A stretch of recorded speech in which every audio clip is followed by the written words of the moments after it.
Halo semua, kembali lagi dengan aku. Di video kali ini kita akan bahas mengenai materi kemarin dari mata kuliah Teknik Produksi Film. Yuk, kita bahas. Yang pertama, ada gaya-gaya dokumenter. Menurut Bill Nichols, ada 6 gaya yang terdapat pada film dokumenter. Di antaranya yaitu, yang pertama ada expository, yaitu dokumenter yang menggunakan narator atau voice of God untuk menjelaskan fakta secara logis. Sejumlah personel TNI sempat datang ke lokasi pencurahan untuk membantu pembubaran.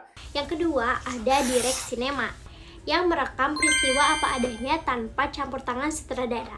Yang ketiga, ada participatory, di mana pembuat film ikut berinteraksi dengan subjeknya, misalnya lewat wawancara atau dialog langsung.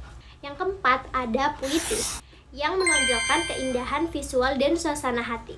Film ini lebih mengandalkan perasaan daripada narasi.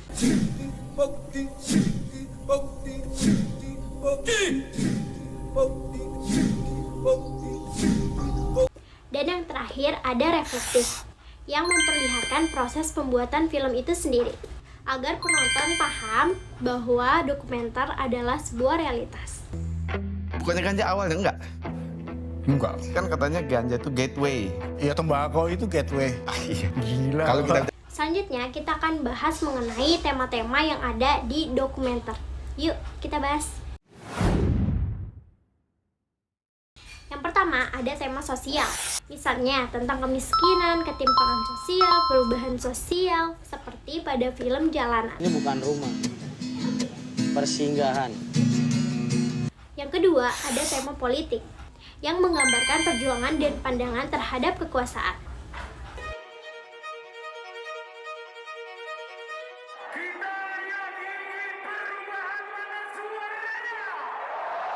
Yang ketiga, ada tema ekonomi, yang menyoroti isu kapitalisme dan ketimpangan sosial.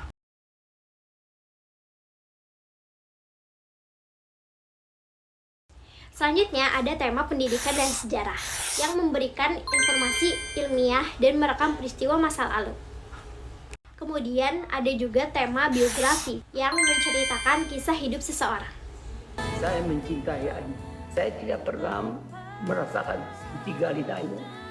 Dan yang terakhir ada tema alam, yang menampilkan keindahan dan keseimbangan ekosistem di bumi. Ekspedisi Danau Purba Tim Jejak Petualang. Melalui berbagai tema tersebut, film dokumenter berfungsi bukan hanya sebagai hiburan, tetapi juga sebagai media penyadaran sosial dan pembelajaran sosial. Film dokumenter adalah bentuk nyata dari upaya membaca realitas melalui kamera. Setiap gaya dan tema yang dipilih menggambarkan cara sutradara memandang dunia, menafsirkan fakta, dan menyampaikan pesan kepada penonton. Oke, selanjutnya fungsi film dokumenter. Yang pertama ada edukasi, menyampaikan pengetahuan dan kesadaran sosial. Yang kedua, refleksi, yaitu membantu masyarakat untuk mengetahui realitas sosial. Yang ketiga, ada kritik sosial, yaitu membongkar ketidakadilan atau penyimpangan sosial. Yang keempat, ada arsip sejarah, yaitu merekam peristiwa dan budaya di suatu masa. Dan yang terakhir ada inspirasi, yaitu menggerakkan perubahan dan empati publik. Berikut contoh film berdasarkan gaya dokumenter. Gaya ekspositori, yaitu filmnya Melawan Luka. Gaya direct cinema terdapat pada film Di Balik Dongeng Kancil. Gaya partisipatori terdapat pada film Samin dan Semen. Kemudian, gaya puitis terdapat pada film Tanah Mama.